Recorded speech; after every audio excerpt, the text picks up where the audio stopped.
What's poppin', AFC Next? It's your boy Ingles, the commish. Here we are, y'all. It's week 10. First, let us address last week. Yes, your boy and Ingles Jr. went out to Baltimore to, try to rally, bring a victory home to the boys. Unfortunately, what were we, year 6 of our tradition? The boys are over, but it's all right. We went. Baltimore's a beautiful city. Great fan base. Honestly, they were some of the best. I put them at number 2 in the rankings so far of stadiums we visited. I have to tell you, their shoe game out there on point. They had some hella fire black and purple Jays out there. We went out there. Bo tried to do his best in the first half. I love seeing the fucking Broncos special or whatever we're gonna call that shit. And on the field, it looked crazy. I couldn't tell if it was a touchdown or not, but aided replay helped out. Bo had a touchdown taken off. Had a tough look with that coming off. It would have been a 17-14 going into halftime. He didn't see the ball again until it was 31-10. So, Lamar, the MVP does MVP things. Lamar doing Lamar shit. Fucking, you can't hate on him. That motherfucker is electric. And then we watched him on Thursday night absolutely fucking do his thing. Joe Burrow was out here fucking all over the place to Jamar Chase. Jamar Chase breaking records. We'll get into that shit, Nickelby. We'll get into that. But Lamar pulls it out. I mean, the boy is cooking. And he's doing the MVP things, I'll tell you what. But it's all right. We got the Chiefs on lock today. Hopefully we can right the wrongs that we had for so long. Russ got us a victory last year.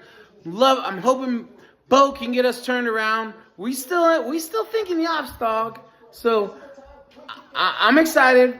We gonna get this dub today at noon. Just like Buck Nasty and the squad been getting it all year. All right, anyway, around the rest of the league, you had Kirko Chains, another Kirko sighting. He's out there dropping dimes on the fucking Cowgirls. And, Dak trying to do his best, sprained a labia, absolutely ripped it off the bone. I didn't even know labias were attached to the bone.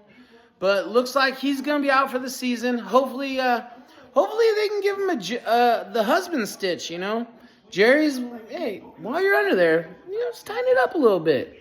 Help your boy out. Give him that little husband stitch for Jerry for when your boy comes back next year, Thomas. Outside of that, Tua comes back. He put the yogurt brains back together, and that was an electric game. He gave the Bills everything they could have, everything they could handle. They tried, but without Lamar, Josh Allen's probably the MVP, right? This motherfucker out here doing his thing. They trade for Amari. They don't even need Amari. You got Khalif Shakir out here killing it. James Cook playing all right. Depp. Bills doing their thing, dog. You got the Panthers getting a victory over the Aints. The Aints are quitting on the team. It's terrible out there. It's bad. Coaches getting fired. Not a good look. Kamara's probably the only person there. My kid's on fucking life support. He's got his 4th wide receiver on IR on his fantasy team. Olave going down. Wasn't the move for him. Tough to see. At the end of the afternoon games last week, though, we had a burner. The Seahawks-Rams game, that shit was electric down the stretch. Back and forth. Puka, Cooper Kupp.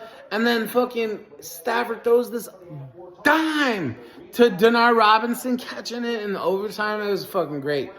Awesome fucking game. Electric. We've had some hella football this year. And then on Monday night, it's the same stories we talk every fucking week. You got Mahomes bailed out by the 12th chief. The one that wears the black and white stripes. They always got to weigh in during the game. The 12th chief's always there. Always got to make sure that fucking, you know, we wouldn't want fucking Taylor to go out and watch her man take an L. So, you know, on national television, you got to have 12 Chiefs showing up to make sure it goes Taylor's way. Because we don't want to lose those fans, y'all. This is good for the league. What's good for the Chiefs is good for all of us. Y'all just don't understand it. I don't get it. As a commissioner, I understand. Sometimes what's good for the commissioner is good for everybody else. So, me and Roger Miguel, we get this. All right, let's take a look at last week's matchups. All right off the rip, you know they always put your boy Buck Nasty at the top here. Absolutely thrashing Wyo Nation, 50-point savagery, fucking a beatdown depth. I mean, this is how it was always going to be. The squad's firing on all cylinders. Joe Burrow, Jamar Chase. I mean, Jamar didn't even fucking do anything last week. Still 174 points, just putting it on depth. Bitch be ballin', King D's, tight matchup in the 3-4. The two teams, these guys have been battling it out all fucking season. A tight fucking matchup. Just not quite enough. Baker tried everything he could at the end. Just didn't get the ball back. Or else she might have gotten that victory over King D's. He might have seen another L come on Monday night there. And then somehow Nickleby figured out how to lose even on bye week. I mean, I don't even know how you do that, but Nickleby figured it out. Takes an L on the bye. 25-point L to the bye week. I'm not even sure how that shit's done, but Nickleby, this don't feel like your year, dog. Hopefully CMC coming back, that's going to be the move for you. I have a good feeling for you this week, though. I think with CMC back, you got a good shot. And then you got J. Diddy taking on Dirty Weasel in the 2-5 matchup. This one was fucking close, guys. I mean, back and forth. Dirty Weasel getting a big performance out of Kate Otten on Monday night. I'm sure it was tough watching Kate Otten dice up the Chiefs at the same time as your fantasy team, Josh. That's tough. You know, you've had a pretty decent year this year. Still sitting in that playoff spot, but Dirty Weasel kind of put it on you last week, and he sits 7-2. And then in the fucking another just electric scoring game, you got Gambos putting in like the third highest point total in the week and still taking the fucking L. Dude, Gambos, it's been your year like that all year, dog. It's time to sell. It's time to sell at the deadline, dude. Start thinking about next year. And then Baby Thanos, the champ, just eking this out. And this one, I mean, JSN, defense kicker. You look at this game, Gambos heavy stacked at the top with his drafted team, and then Thanos just beat him out in the special teams and D. What a heck of a matchup that was. And you know, in case you didn't know, Deppy, that's not good when you lose by 50 plus points. All right, taking a look at the standings. Enough said. Buck Nasty at the top. I've been saying it all season. Somebody better do something about this, so your boy's gonna run away with this shit. Dirty Weasel in the 2 spot, King D's, and Bitch Be Ballin' rounding out that top 4. It was a big win from King D's last week. Dirty Weasel's fighting with myself for that first round bye. And then you got J Diddy and Nickleby battling it out for the 5-6. Thanos is in the mix, though. Only a couple points behind Nickleby in terms of points scored. So, that's a tight matchup to watch. Hopefully Nickleby gets a victory this week, to keep himself on pace.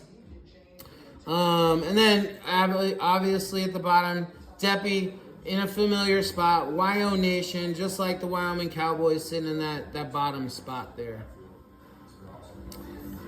All right, looking at this week's matchups. Oh, we got a pretty close one at the top there. Oh no. Oh, shit. Damn, Nickleby. Maybe this ain't the week you're starting to turn it around. Next week. It's next week, dude. CMC coming back. I don't know, dude. 99 points out of Jamar and Joe Burrow. I ain't never seen that one before. Fucking cracked me up when you benched your old team. Glad to see you put somebody back in to at least try to take a run at it. You got Bitch Be Ballin' taking on YO Nation. Projections got this one neck and neck. Baby, you can't lose the fucking Debbie. That'd be a bad look. You got Baby Thanos on bye this week. Somehow it looks like she might miss out. She might take an L on the bye just like Nickelby. Baby Thanos, this is the time you want to start making the playoffs. You got to keep fighting here. And then you got J Diddy taking on King D's. J Diddy, hopefully you're not going to start another injured player like last week. That's the reason Weasel was able to take you down. You're taking on your boy King D's. He's in the 3 spot. Looks like they're projecting him to beat your ass. So all of our 4 or 5 guys looking like they're about to take an L today. So we might have a shake up in the standings as we look at next week. And then Gombos starting off hot, 40 points on Monday or on Thursday, taking on Dirty Weasel. Not what he was hoping for on Thursday, but it's going to be a tight matchup here, very close. Gombos, while he's sitting in 9th place, this dude's a powerhouse this season, has been a scorer, very high in points scored, but he's taking on the 2 seed in Dirty Weasel. All right, y'all. Let's get them lineups set. Last week we wrapped the Survivor pool. I'm going to post the results into it. Surprise, surprise. Your boy won. Oh, yeah. I told you, we coming for blood this year. We coming for it this year. 8-1. We feeling good, y'all. I'm always like this every year. You know it's my fatal flaw. I talk shit. I'm always a front runner. I get to the playoffs and I choke. And say, no, this year I'm feeling it, dog. And you know what? It started this week. Nickelby absolutely getting sodomized by Jamar Chase. Fucking 60 points. The beatdowns continue. Y'all can't stop this freight train. Buck Nasty is coming this year. I hope everything bad happens to all you. And only you. Buck Nasty out, y'all. Get them lineups set. Love you.